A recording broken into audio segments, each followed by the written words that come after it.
Hi drummers, hope you're well. Little drum fill of the week for you today. It's going to go like this.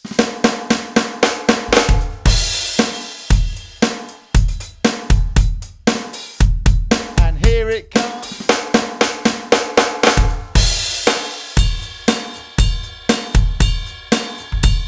And here we go.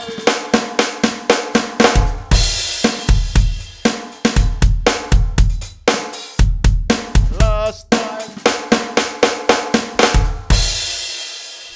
So as you've probably spotted, this is one of the simplest things in the world, really. Shout out to channel member Matt, who's having his session today, and he was just after something fun, something funky for a fill. Well, here you go, man. Now, this fill, or something very like it, I don't know what the name of the song is, so apologies for that, but I remember being in the Fez Club in Cambridge many, many years ago. This might be about 20 years ago, or maybe even a bit more than that, and I remember a drum fill like this coming in on a funk track. Again, no idea what the track is, but I remember the DJ obviously loved it, and it was one of his favourites.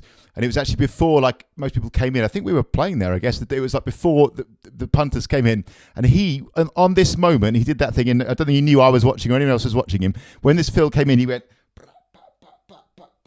and he like air drummed it.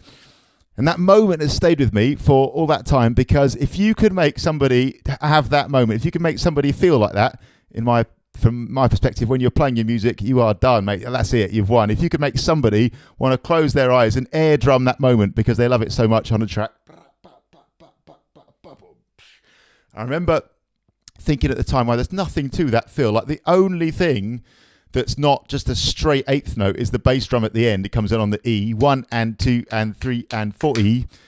That's it. That's the only thing. And sometimes that is all you need, right? You can fly around the kit and play fast, and sometimes that's great. But sometimes you just need boom. And I totally got where that DJ was coming from. It worked perfectly in that moment in the track. It sounded great. It felt great. It was just the right thing. No disrespect to this DJ, but like to his ear, like it caught perfectly. He could follow it. It wasn't like too fast. He couldn't like replicate it himself. I don't know if he was a drummer or not. I suspect he wasn't, but that doesn't matter.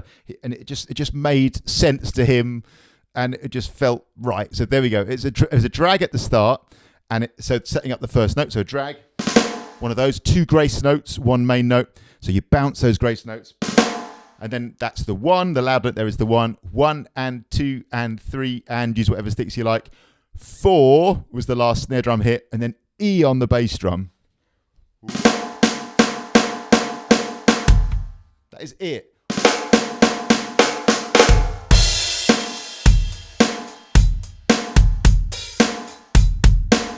Here it comes.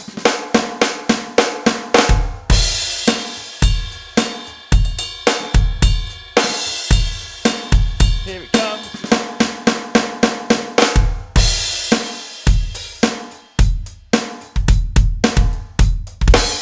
Here we go. And again, just made me think, if you execute it right, if it feels good, if it's played with intent and groove and forward momentum and played in a defined, clear way, so often that is all you need. So short and sweet one. Like I say, shout out to Matt who did this today. Drum fill of the week.